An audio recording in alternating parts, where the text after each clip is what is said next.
de parler de ce geste héroïque, ce geste d'Arnaud Beltrame, ce lieutenant-colonel de 44 ans qui a volontairement pris la place d'un otage. Nous sommes en direct avec Yves Lefebvre, secrétaire général Unité Police Force Ouvrière.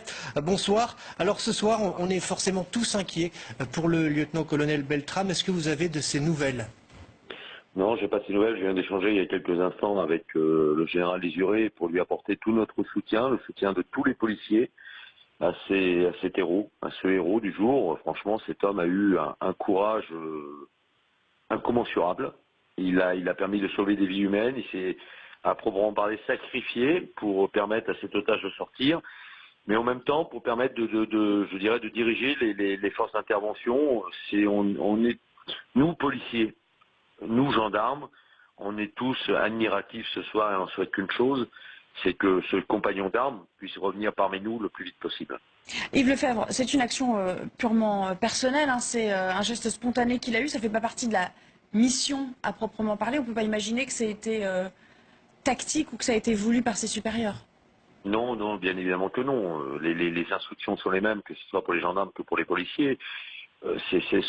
Cet homme s'est sacrifié, à proprement parler, s'est sacrifié.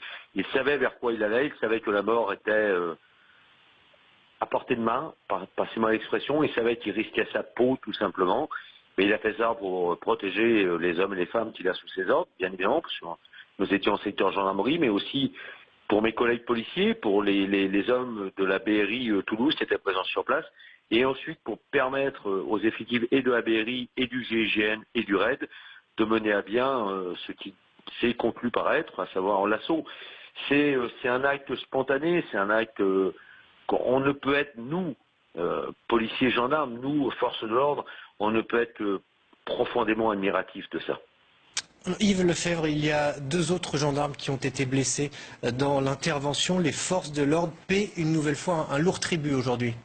Oui, bien évidemment, on paie un lourd tribut. On a déjà frôlé un drame sans commune mesure lorsque mes collègues désarmés reviennent d'un footing devant la CRS 57.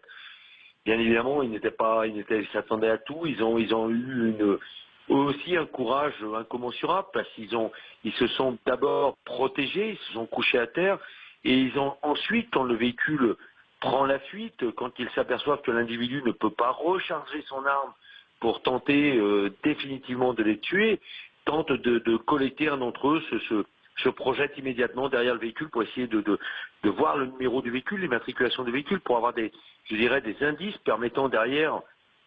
On a vu la suite a permis de déterminer que cet individu allé vers la prise d'otage, mais qui aurait pu permettre, le cas échéant, de savoir d'où ils venaient. Eux aussi ont fait preuve d'un courage également sans commune mesure. Ça atteste une fois de plus que nous sommes malheureusement, mais nous le savons tous les matins, quand mes collègues du terrain partent tous les matins, sortent de chez eux, nous savons tous et toutes que nous sommes des cibles potentielles et nous travaillons malheureusement au quotidien la peur au ventre. Qui plus est, on s'aperçoit qu'aujourd'hui, tragiquement, ces criminels, passez-moi l'expression, mais ces ordures peuvent nous taper à n'importe quelle heure, à n'importe quel moment et n'importe où. Merci Yves Lefebvre pour votre témoignage assez fort ce soir. On rappelle que vous êtes secrétaire général Unité Police Force Ouvrière.